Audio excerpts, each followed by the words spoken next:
ter padrão é muito fácil, né? Você saber o padrão que você tem que seguir, mas manter padrão é dificílimo. A nossa estratégia foi tentar fazer com que o franqueado chegasse até a gente. Nenhuma das marcas conseguiu fazer um trabalho bom o suficiente para se apropriar daquilo e transformar a marca no ponto principal de consumo. O que eu tô fazendo agora? Se dinheiro e tempo não fosse um problema para mim, eu continuarei fazendo. Seguir melhorando, seguir se aperfeiçoando para você complementar cada vez mais a experiência do cliente. Você gosta dessas marcas, da maneira como elas se posicionam.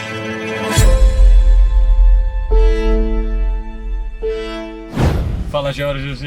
E aí, tudo Maru? jóia? Tudo Beleza? bem? Prazer te conhecer, cara. Pô, prazer todo meu.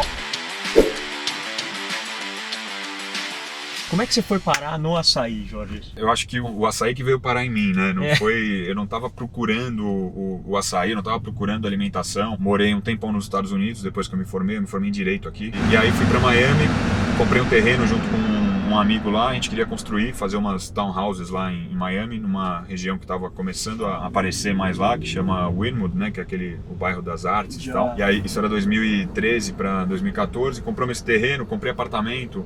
Eu já namorava com a minha esposa naquela época, então minha ideia já era mudar para Miami. Você tinha quantos anos? Eu tinha 25. 25. E aí a gente comprou o terreno, deixou tudo pronto, terraplanou, derrubou a casinha velha que tinha lá no terreno para fazer nossas townhouses. E aí eu não contava com o Brasilzão aqui, a grana que eu não tinha estava aqui, né? Então que eu estava pegando grana emprestada daqui e dali para mandar para os Estados Unidos para começar a construir.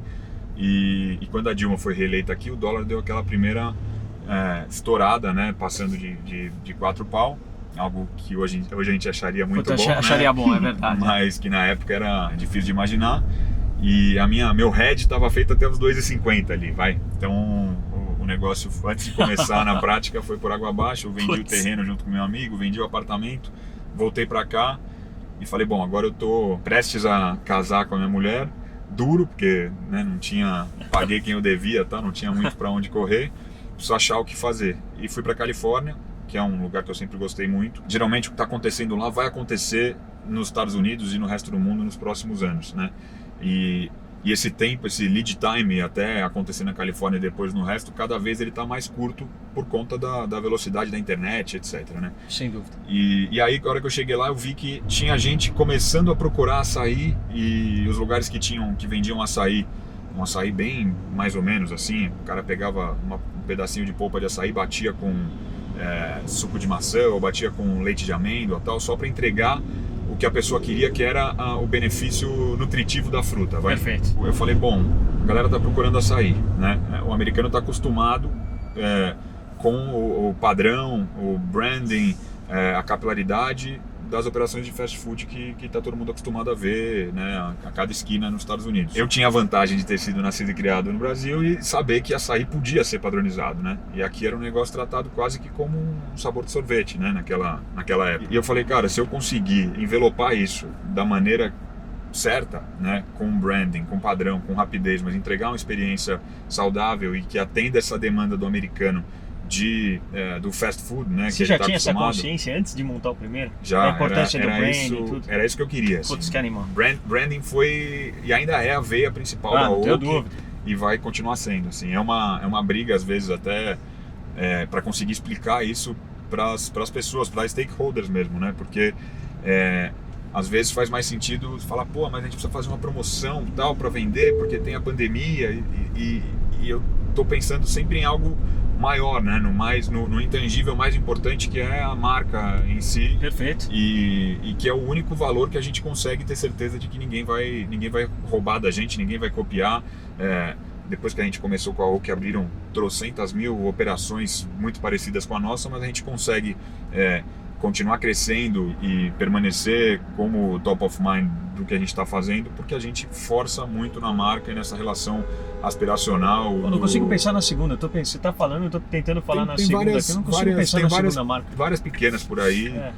Eu também não, eu tava tentando pensar. Me vem a Fruit na cabeça, porque é teu a Fruit fornecedor. É meu fornecedor e é supermercado, né? a Fruit, o business dos caras é um É business outro, não é de gôndola, loja, né? exatamente. É um ensinamento constante pra gente de conseguir fomentar essa cultura de marca o tempo todo e tratar ela como sendo o protagonista de tudo, né?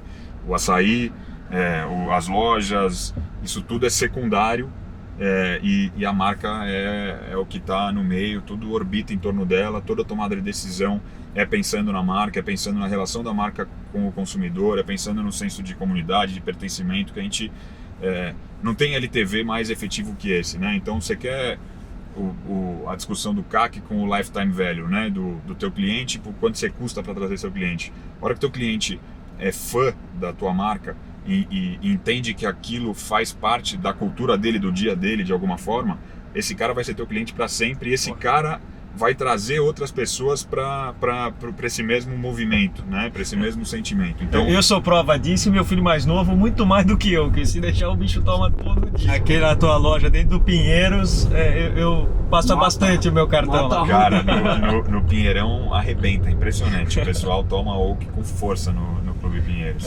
Mas o desafio maior é justamente conseguir vender nos lugares que são mais diferentes do Clube Pinheiros, né? Claro. Onde o pessoal está menos preocupado com saúde, onde às vezes o pessoal é mais sensível a ticket, né? Então no Pinheiros é um clube que você sabe que quem está frequentando é geralmente economicamente ativo e está disposto a gastar ali 20, 25 reais, 30, 35. Mas dá para dizer que eu fico mais feliz quando a gente arrebenta de vender na rodoviária do Tietê, por exemplo. Perfeito. Que você sabe que é um lugar muito mais sensível ao ticket, né? E ao preço. E a gente tem performance muito boa nesses lugares tão diferentes assim, e até em países muito diferentes, né? Então a maneira de consumir do público é cada vez mais parecida, e todo mundo já entende Oakberry como um potencial substituto do almoço, ou um snack importante do meio da tarde, ou até jantar, que era algo que aqui no Brasil era meio que inimaginável, né? É verdade. Ou era pro cara pro lutador de jiu-jitsu, que esse cara, por exemplo, aí é um dos melhores, o Thiaguinho, que passou de bike agora. Passou aqui? Olha só, que coisa! No Brasil a gente teve esse trabalho de meio que reensinar o potencial que o açaí tinha, né? Fora do Brasil, nos Estados Unidos, na Austrália, o mercado já entendia o açaí pelo self-marketing da fruta em si, né? Já entendia como um superfood, ele sempre foi marketeado nos Estados Unidos como um superalimento. E roubou o lugar da acerola. Lembra que a acerola antigamente tinha isso, que era importante? Tiveram algumas frutas, né? Que o pessoal tentou usar essas frutas, e não só fruta, até conceitos, né? Tipo iogurte, por exemplo. Né? Lembra da onda das iogurterias? Sim, verdade. É mais saudável que sorvete, né? Iogurte tem proteína, tem menos açúcar, tem menos gordura e tal. Os frozens, né? Os frozens. No começo cara, mas como é que você sabe que isso não é o novo iogurte, né? Ou como é que você sabe que isso não é a nova paleta mexicana, né? Algo que vai abrir aí 50 marcas diferentes, pulverizar o mercado, ninguém é dono de nada, comoditizado. E a resposta estava geralmente no que o cara estava perguntando mesmo, porque são tantas marcas, mas nenhuma que conseguiu se apropriar daquele conceito ou daquele negócio. Então ninguém parou de tomar picolé, que é paleta no final do dia, né? E ninguém parou de tomar iogurte também. Perfeito. Mas nenhuma das marcas conseguiu fazer um trabalho bom o suficiente para se apropriar daquilo e transformar a marca no ponto principal de consumo, né? No motivo principal, sinônimo daquele negócio, né? Então esse foi o trabalho que a gente faz melhor, é conseguir criar essa nossa maneira de vender a marca antes de vender o produto, antes de vender o conceito, qualquer outra coisa. Hoje vocês estão com quantas lojas? Hoje são 515 lojas em 25 países. Quantas no Brasil das 510? 400 e pouco no Brasil e umas 108 unidades fora. Quanto é franquia, Jorge? Hoje 96% da rede é franqueada. É franqueado? É franqueado. Como você conseguiu os primeiros franqueados? Que essa é uma dúvida de negócio que a turma tem. Tem um monte de gente que monta um negocinho e fala, vou franquear. Como é que foram as histórias dos primeiros caras? Que essa barreira é difícil de quebrar no começo, principalmente a alimentação. A nossa estratégia foi tentar fazer com que o franqueado chegasse até a gente. A gente nunca gostou de feira de franquia, de muita exposição de propaganda, seja um franqueado, venha comprar uma franquia Oakberry ou qualquer coisa do gênero, né? A gente entendia que o filtro principal para alguém ser teu franqueado é essa pessoa ter entendido a marca como cliente e falou, gostei tanto desse negócio que eu quero aumentar minha posição nisso aqui a ponto de ter uma dessa para mim, né? Legal. Eu acho que isso funciona bem. E foi justamente desse jeito que aconteceu. Então, a gente abriu a primeira unidade na Avenida Paulista, no Shopping Cidade de São Paulo, depois de ter tomado o não do Iguatemi, do Eldorado, do Anália Franco, do Center Norte, do JK. Não porque os caras não queriam. Porque os caras não queriam. Não, já vende açaí no no fulaninho, no Rei do Mate, no Casa Pão de Queijo e tal, não adianta, já tentamos com sorveteria e não funciona. Tá. E o Cidade de São Paulo tinha acabado de abrir, aquele shopping da Cirela, bem no meio da Paulista, né? Sim. Então tinha um ponto lá. E aí a gente falou, cara, vamos aqui mesmo que não tenha consolidado ainda o shopping, né? É a Avenida Paulista. Não tem laboratório melhor que a Paulista. Perfeito. Tem de tudo, né? De todas as idades, de todos os tamanhos. E funcionou muito bem desde o começo. E aí o primeiro interessado em franquia que não me conhecia, que não conhecia nenhum dos meus sócios, era um cara que era diretor de banco, trabalhava no Santander lá na Paulista, e ele começou a ir na loja e comia todo dia. Ele falou, cara, eu quero abrir uma franquia. Isso fazia uns 3 meses que eu tinha inaugurado a primeira loja. Falei, bom, a gente não está pronto ainda, né? Vamos esperar um pouquinho. Eu já tinha criado o negócio para crescer através do modelo de franquia, então assim, já estava na minha cabeça que esse era o caminho. Esse cara, que é o Edson, que é nosso franqueado até hoje, falou, bom, quero abrir no Shopping Eldorado. E aí a gente já tinha esse track record aí de 3 meses, conseguimos um ponto no Shopping Eldorado, abrimos, a loja está lá até hoje, performando super bem. É uma loja que a gente recomprou, inclusive, agora recentemente. A franqueadora recomprou, esse é um movimento que a gente faz de vez em quando, né? Trazer algumas unidades para dentro da franqueadora, algo que a gente até queria ter feito antes, mas é tudo uma questão de conseguir equacionar o quanto você está crescendo, porque franquia é maravilhoso, mas você só recebe ali um percentual, que são os royalties, então naturalmente o faturamento da rede é muito diferente do faturamento da franqueadora. Sem dúvida alguma. Então a gente, quando a gente foi criando esse colchão aí para poder de repente fazer um investimento maior aqui, recomprar uma franquia, abrir uma unidade própria no Brasil, fora do Brasil, a gente começou a fazer. Então, voltando na pergunta original, nosso crescimento foi, diria que 99% orgânico, de pessoas que vieram atrás da Oak querendo abrir uma franquia, né? E hoje ainda tem bastante reativo. espaço? Por exemplo, se tem alguém aqui querendo abrir uma franquia da Oakberry, você tem muito espaço ainda disponível? Tem muito espaço disponível. É claro que, se a gente fala de São Paulo, nessa região que a gente está muito concentrado aqui, né? No centro expandido de São Paulo, vai ser muito mais difícil de achar um ponto, porque a gente tem, cara, sei lá, 80 unidades aqui na parte mais central de São Paulo, de Itaim, Jardins, Paraíso e centro e tal. E você trava por um raio geográfico ou não necessariamente? Depende. Quando é um shopping, geralmente não, né? O shopping é o próprio centro de consumo. Quando é num bairro, alguma coisa assim, a gente geralmente não coloca isso em contrato, porque os bairros hoje em dia mudam muito, então você coloca imagina que você coloca uma lá no Matarazzo, a 200 metros do Matarazzo, e aí os caras sobem um complexo daqueles e você não pode.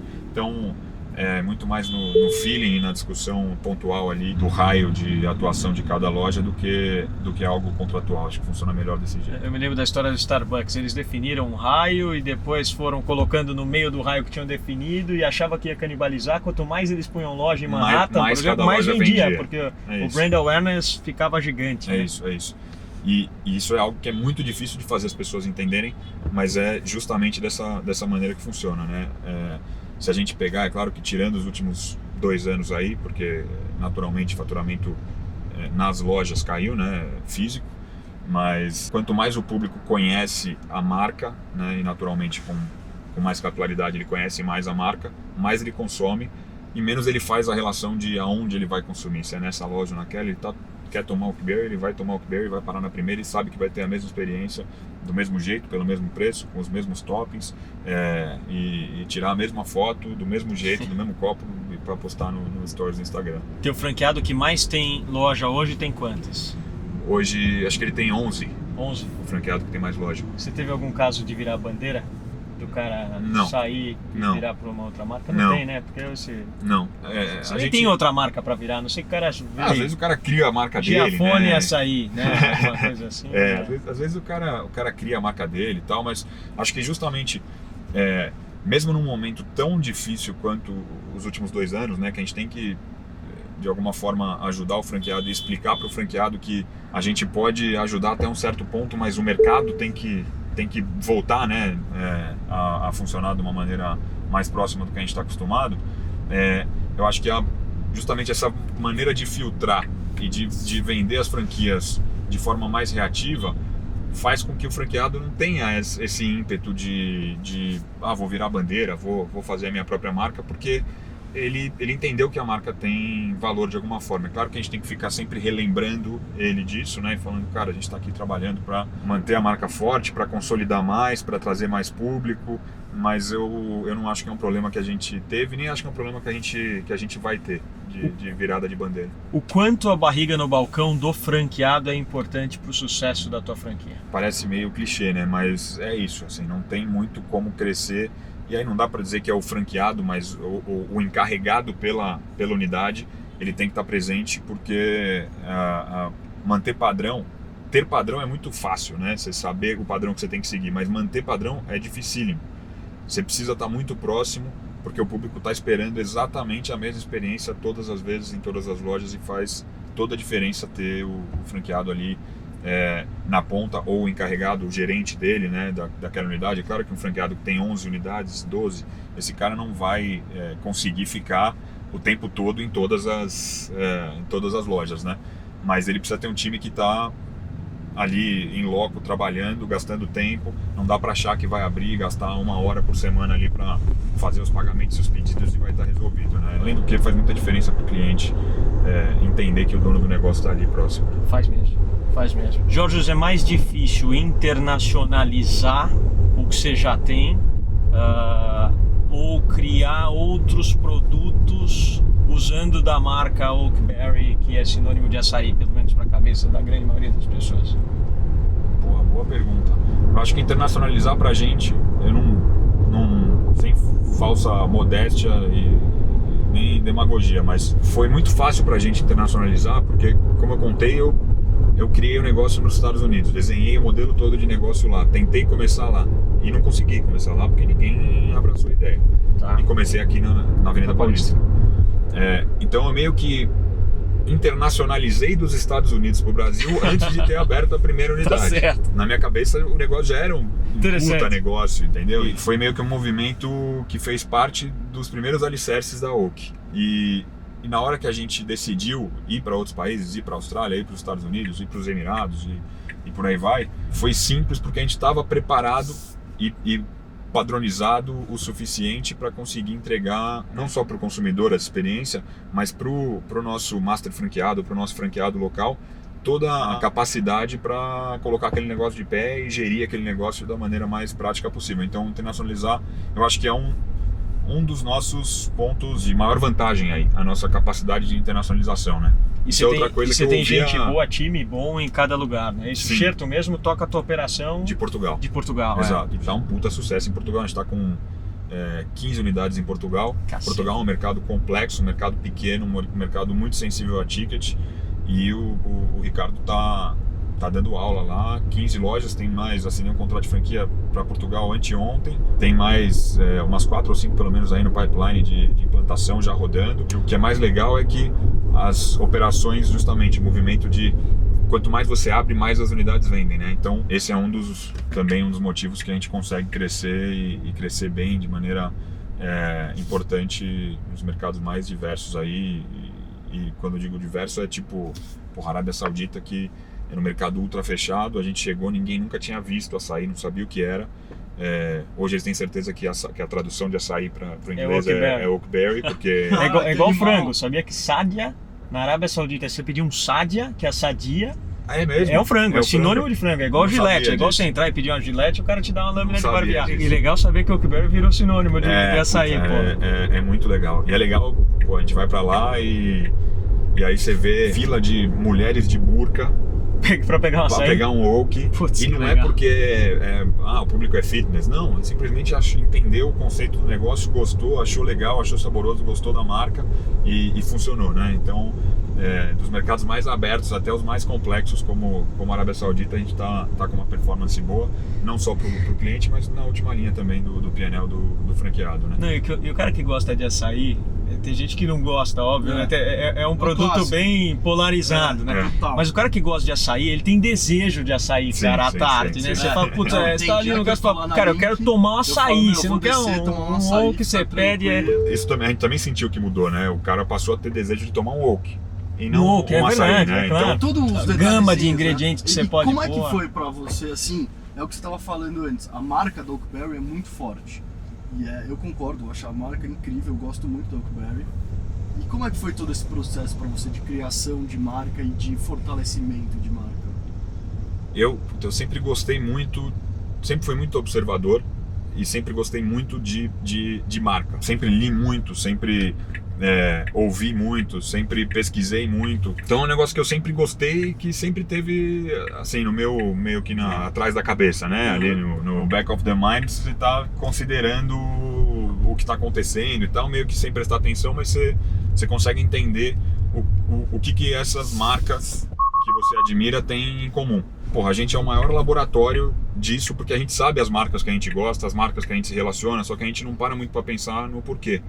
E eu fiz justamente isso, parei para pensar no porquê, né? E você gosta dessas marcas pela maneira com que elas se posicionam, pelos lugares que elas estão, né? E não dá para ser sem agendinha nessa hora, né? É business o negócio. Então você fala, cara, tem alguns lugares, alguns eventos que se você conseguir fazer parte, qualquer pessoa do mundo vai entender o valor que tem aquilo, né? E aí a gente começou a... Fórmula 1 é um deles. Fórmula 1, Super Bowl, US Super Open, Bowl, você tá no Super Bowl, verdade. Vários outros, né? Eventos que a gente começou a tentar costurar para chegar, porque a gente sabia que é muito mais, mais efetivo do que uma propaganda de 15 segundos no intervalo do Super Bowl, pura e simples. Uma propaganda de 15 segundos no intervalo do Super Bowl, sabendo que você está dentro do Super Bowl, entregando o teu produto para o cara que está lá assistindo e contando para todo mundo, para o cara que está aqui comprando no, sei lá, no shopping Tabuão, um Oakberry, que ele está tendo exatamente a mesma experiência do que quem está na Fórmula 1 ou no Super Bowl, né? Pô, eu nunca tinha ido pro Super Bowl, né? Até a gente ir com a Oak em fevereiro de 2020. Tá. Mas eu já entendia muito bem, mesmo sem estar lá, que quem estava ali no Super Bowl, né? As marcas que estavam ali, estavam fazendo alguma coisa de muito certo. Você já guiou um Tesla? Nunca guiei um Tesla. Bora! Eu nunca tinha andado de Tesla, você acredita? Ele é simplão, você viu? Ele é todo minimalista, não tem muita coisa. Né? O motor tem 20 peças só, comparado com o motor a combustão que deve ter umas 20 mil. 390 km de autonomia. Dá um máximo de 420, 430, esse assim, numa boa. Esse é o Modelo 3. Model 3 Esses Wagon. Porsches que chegam para Porsche Cup, chega todos iguais. Tudo e depois o que você faz? Ano que vem muda tudo e você fica com o carro? Não, esse carro a gente vai usar provavelmente por 4 anos. A Porsche lança o modelo novo, quando a Porsche lançou o 992 em 2019, que é o modelo novo dos 911. Tá. E ela lança primeiro o Carrera, aí o Carrera S, aí o Carrera 4S, o GTS, o Turbo S, o GT3 de rua, e aí ela lança o 992, que é o carro de corrida que precisa de mais tempo de desenvolvimento, etc, né? Eles vão entendendo tudo para lançar o carro de corrida. Então, quando ele chega, a gente fica pelo menos 4 anos até chegar o novo carro de corrida da Porsche, que deve vir lá para 2025, talvez 26. Jorge, esse cara aqui que está atrás, aqui do lado do Gui, é o Bruno Fukuoka, aluno da Link. Fala, Bruno. O Bruno, ele lançou assim que ele chegou na Link, ele lançou um self-checkout café. Então é uma cantina self-checkout que tem no 4º andar, que todos os alunos compram coisa e a gente come lá. E lá no térreo ele fez uma cafeteria mesmo, chamada Honest Break, porque não tem caixa. Já vi foto de vocês. Já viu caixa? Já viu foto? Prazer em conhecê-lo. Prazer é meu. Por toda a trajetória da marca, sou um grande admirador. Valeu. Qual que é a tua loja que mais vende, Jorge, de todas? A loja que mais vende de todas, elas ficam alternando entre uma loja num shopping em Doha, no Catar. Você tá brincando? Nossa, no Catar? Que mais vende em Doha, no Catar? Mas vende assim, não dá pra acreditar. Volume, grana, tudo. Caramba, jamais ia acertar. Eu ia chutar tipo jamais ia acertar. Alguma coisa assim. O Clube Pinheiros vende muito, mas não vende nem metade. Acho que vende 1/3 do que vende essa loja no Catar. E a nossa loja de Bondi Beach, na Austrália, que foi a primeira loja da Austrália, também é um case assim, inacreditável, absurdo. Nossa, achei que eu ia chutar alguma coisa no Rio de Janeiro, sei lá. Não, tem muitas lojas que vendem muito em São Paulo, no Rio de Janeiro, mas tem algumas lojas-chave fora do Brasil que tem números assim, mesmo a loja de Wynwood lá em Miami vende muito, a loja que a gente tem em Nomad, em Nova York, vende muito até no inverno. As da Austrália, tudo que a gente abre na Austrália arregaça de vender, vende muito, tipo, fica muito na frente das lojas do Brasil, das lojas dos Estados Você tem um Unidos. master franqueado lá? Cada Tem um país master tem um master franqueado na franqueado. Austrália. A grande maioria dos países tem um master franqueado. Então é Vou uma loucura. aproveitar aqui, vou mostrar. Nós estamos na Faria Lima com a Mauri e aqui tem um Oakberry. Aqui eu sei que eu paro nessa escada. Aqui tem uma loja flagship nossa aí da Oak. Alpha Graphics tá aí, ó. Flagship Store da Oakberry. Quando ficou fechada, os caras punham uma fita na frente, Sim. mas eles atendiam aí. Sim, então sim, ficava sim. uma galera tomando nessa escadinha aí. Sim, era só grab and go, né? grab and Não go, podia entrar. exatamente. Aquelas coisas que até hoje eu não consigo entender como que a gente passou por 2 anos desse jeito, com decisões tão... Putz, pensa que a gente aleatórias. sobreviveu isso. Eu fico imaginando a loucura. gente contando isso daqui Daqui a 20, 30 anos. Saiu recentemente que vocês fizeram uma rodada de captação para poder verticalizar a produção, né? Isso, obviamente, é deixar de ser menos dependente da Fruit. E hoje, quantos por cento vocês ocupam de toda a parte de fabricação deles? Essa é uma pergunta que tem que fazer para eles lá, mas eu acho que a Fruit é muito mais dependente da Oak do que a Oak da Fruit. São nossos fornecedores, né? A ideia é que a gente verticalize 100%. A gente está preparado para isso, captou essa grana para isso. A gente está comprando fábricas e Legal. Começando a nossa produção própria. É o que a gente sempre quis fazer. A gente... Cara, foi muito fiel à Fruit, comprou basicamente só deles, por opção nossa, né? Nos últimos anos. Com receita exclusiva, né? Com receita exclusiva, Exato. claro. Mas acho que chegou o momento de part ways aí, da gente conseguir crescer e sustentar nossa demanda, não só pela parte financeira mais óbvia que tem aí, né? Porque é claro que tem muito dinheiro na mesa quando a gente fala do volume que a gente consome hoje, mas porque é muito importante pra gente ter o controle da cadeia de ponta a ponta, né? Então entender quem é o ribeirinho que está colhendo, de que árvore, se o filho daquele cara está na escola, se aquele cara está subindo naquela árvore com os EPIs necessários, se o transporte da fruta está sendo feito do jeito certo. Muita gente não sabe, mas o cultivo do açaí Demora muito, né? não, e demora tanto que ninguém faz. O açaí, ele é essencialmente nativo, né? Então ninguém plantou esse açaí que a gente está colhendo. Esse açaí é nativo da floresta amazônica e as fazendas que estão na floresta amazônica, elas não são fazendas de açaí porque plantaram açaí lá. É uma cultura que está muito presente na floresta amazônica, então tem muito açaí lá e o açaí nativo é o açaí que é explorado. Então você acaba fomentando para o ribeirinho que está ali, do jeito certo, de que ele não precisa cortar aquelas palmeiras de açaí, tacar fogo e colocar gado, ou plantar soja, ou fazer qualquer outra coisa, né? Que tem muito mais valor aquilo que já está, que é o próprio açaí, e que ele pode simplesmente colher aquilo sem precisar mudar e cortar e desmatar e etc, né? Então, e pra gente isso é muito importante, não só pelo discurso, que todo mundo sabe que hoje em dia faz muita diferença, mas porque é o walk the talk mesmo, é desse jeito, né? O açaí é uma cultura nativa e que fomenta a economia da floresta amazônica do jeito mais sustentável possível. Isso é muito legal. Duas perguntas. Primeiro, quanto tempo você acha que o mercado internacional, não Brasil, vai superar o Brasil para Oak? E quanto tempo o George Russell supera o Lewis Hamilton na sua cabeça? Essa é quente, a segunda. Em número de campeonatos mundiais vai demorar pelo menos 7 anos. Alguma para virar o piloto número 1. Eu acho que o Russell deve ganhar uma corrida logo no começo da temporada. E acho que vai ser mais fácil dele conseguir superar o Hamilton agora no começo do campeonato do que depois, porque os caras o Hamilton continua sendo o Hamilton. Os caras querem que ele seja 8 vezes campeão do mundo para ser o único, né, e tal. Então, depois de Mônaco ali, que costuma ser Começa a ficar mais estratégico. Começa a ficar mais estratégico e os caras vão começar a dar mais preferência. Dar mais preferência, se tiver alguma eficiência, alguma novidade tecnológica e tal, o Hamilton é quem vai usar isso primeiro. Mas eu acho que no começo ele já ganha umas corridas do Hamilton aí. E no seu mercado? A gente já vende mais fora do Brasil do que no Brasil, falando de faturamento, né? Eu faturo mais fora um quarto das lojas. É óbvio que tem o fator cambial aí que representa muito, mas independente do fator câmbio, a tendência é essa, porque cada novo mercado que a gente abre acaba virando um novo polo de expansão que em alguns momentos é tão grande quanto o Brasil, né? Quando a gente fala dos Estados Unidos, é muito maior que o Brasil.